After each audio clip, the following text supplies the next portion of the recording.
سلام و درود به پایان دوستان عزیز. خداوند یابانی هر کدوم شما باشه. الحمدلله. اول پروردگار و شما هستی که چقدر مردمی نیازمند ما کمک میکنیم.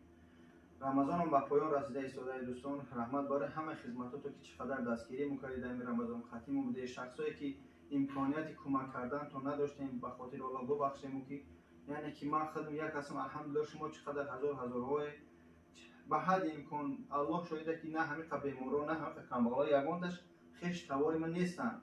من یگان تمیار نمیشناسم. میگم به خاطر خدا هم در کارخانه ما را حرکت میکنیم که کسی زورش مقصد بیا بار اومدن میریم به اونجا و هم خاطر حرکت میکنیم. گپ بسیار نکنیم. خاطر مادرمون زبینسا هستیم از شهر وحدت که مادر عزیز پشت در میکرده تا جایی که ما معلومات گرفتیم خیلی دیسک شای این دکومنتاشن خیلی دختر همش دید نه رنگین مقصد همون پاهاشن با جایی که همون پا زرداب بگیرن همین مادر از همین برای همینجا متاسفانه آوی چه میگیرن از زانو و از همینجاش باید زرداب بگیرن آوی درنی همون زانو و همین چه میگیرن نه کمی چه میگیرن مادر همینجا خواب میشه آواز همینجاش آهن دگی خیلی دختر اپا بود دیدش همینجا پول نی مقصد آهن قد دختگی یک بول تگاکه شروع هم خیلی خیلی پیش ما مراجعت کردم اولش پیش خدا بعد پیش ما مراجعت میکنیم که کارتا دامر رو اکران میمونم رقم مادرم میمونم مادر سه دخترشه داره مقصد شوهرش داره که خیلی تماما امکانیت یاردم کردن با کدوم که زورش نمیرسه کاملا خیلی ما رو خواستیم در رمضان به طرف هم بستیم مادر کمک کنیم مادر جان یگان سخن کنیم برای مردم بلند گپ زن که بفهمن. سلام علیکم برادران خواهران کمک شما لازم است. بلند تا گپ زن مادر جان گیره نکن بلند گپ زن. من مادری در من 3 بار شیرکی رسم میکنم مثلا پوچه و آهن میگن و کمک شما چند سالش هم خیلی مادر؟ 6 سالش 6 سالش به هم درده یا؟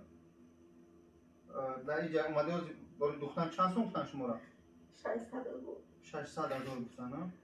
یعنی دوستان عزیز مادر دو باشیم یک بار اومده بود گفتم مادر من زبار دارم وقت نبود یعنی بغیر یا مرگ مرده همه وقت اوچرات نمی‌بینیم گفتیم بعدین که بود اوسری دیگه موزی با مادر به هم جره ان شاء الله امکاناتی گابزن چند تا داشت داشت مادر 3 فرزند چند ساله داشت 12 ساله 15 ساله 7 ساله یعنی که ویدیویی که میکنی برای زوجی شوهرت برای مجبور شده این چی گستی مادر دوستان خداوند مشکلش آسان کنه راستی شکل ما گفتیم در ویدیو که خسته بر نکنه که مادر گیریش قرار نکنه شده گپ زیاد نکنه مادر و مقصد محتاجه به کمک ما و شما نیاز داره به خاطر الله به خاطر ماه شریف رمضان به خاطر قیامت 1 روبل 10 روبل در عرفه عید در همین مادر کمک کنه خدا از همه تو راضی باشن مادر جون یگون چیزی گفتن این مردم بلند تکرار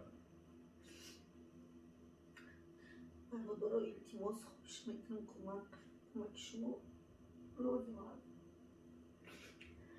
مادر گپ زنتون دوستان عزیز تو مجبور آدم نشود در ویدیو خچ نمیدوننشون که شما یا باید درک کنید از هر کس از خواهر مادر خودش باید فکر کنه که این کار خیلی مشکله خدا مشکلی همه ما را آسان بگردن پروردگار همه ما را با راست هدایت کنه التماس همه دارم که ما را به طرف نمیسته کمک میکنه. السلام علیکم و رحمت الله.